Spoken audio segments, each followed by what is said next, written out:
कि जब तक ज्ञान संपूर्ण नहीं होगा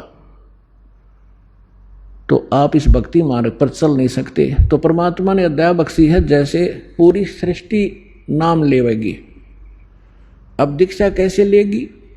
अब सबके विचार आप देख लो। दास को बिटर एक्सपीरियंस है इस भक्ति मार्ग पर चलने का। शुरुआत की अपने घर से, कोई नहीं माने, सारे उल्टे पड़े। तू कहाँ से ये ज्ञान ले आया, तेरा दिमाग घूम गया, सारे एक तरफ उठ कर चले जा। फिर कोई रिश्तेदार आ जाए, उससे बताने लगूं, क्योंकि ज्ञान ऐसा है ना जाने कितना बता दूं। फिर नो कहने लगे वो तो पागल हो लिया रामपाल, तो उड़ जाइयो ना, बैठ जा 2 घंटे उठने देता ना। तो कहने का भाव ये है कि आज आपके साथ, सबके साथ ऐसे ही बना है। पर प्रारंभ में किसी ने आपको ज्ञान सुनाया है तो आपके जची नहीं। आपको कोई सीडी दे गया है, आपने सीडी सुन ली लगातार। क्यों? सीडी एक ऐसा माध्यम है, आपने ले ली, या टीवी चल रहा है, ये चैनल से कोई सत्संग सुन रहा है, तो वहाँ श्रोता सुन सकता है, वाद विवाद नहीं कर सकता उसके साथ। और वाद विवाद करके आदमी उस निष्कर्ष तक पहुँचे नहीं पाता जहाँ वक्ता पहुँचाना चाहता है।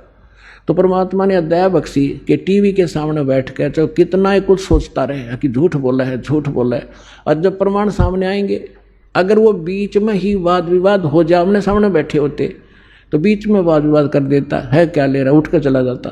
फिर उसने उसमें देखते देखते देखते सारे प्रमाण मिल गए, तो जो उसके अंदर डाउट थे वो समाप्त हुए। तो इसमें टाइम बहुत लगे है। तो प्रत्येक एक भगत को यहाँ आने में इतना समय लगता ही लगता है।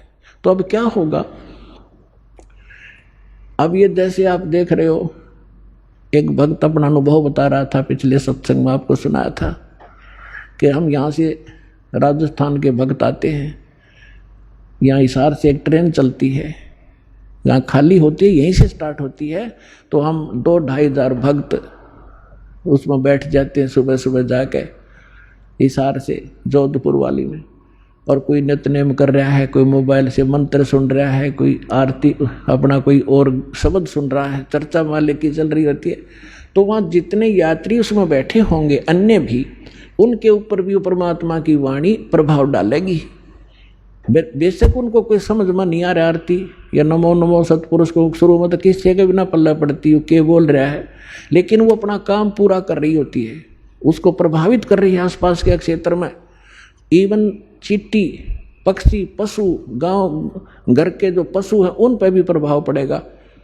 और इस वाणी के सुनते उनको शीघ्र ही, क्योंकि भगत के घर में पशु पक्षी जीव जंतु जो भी होंगे उनका भी उद्धार ही होगा।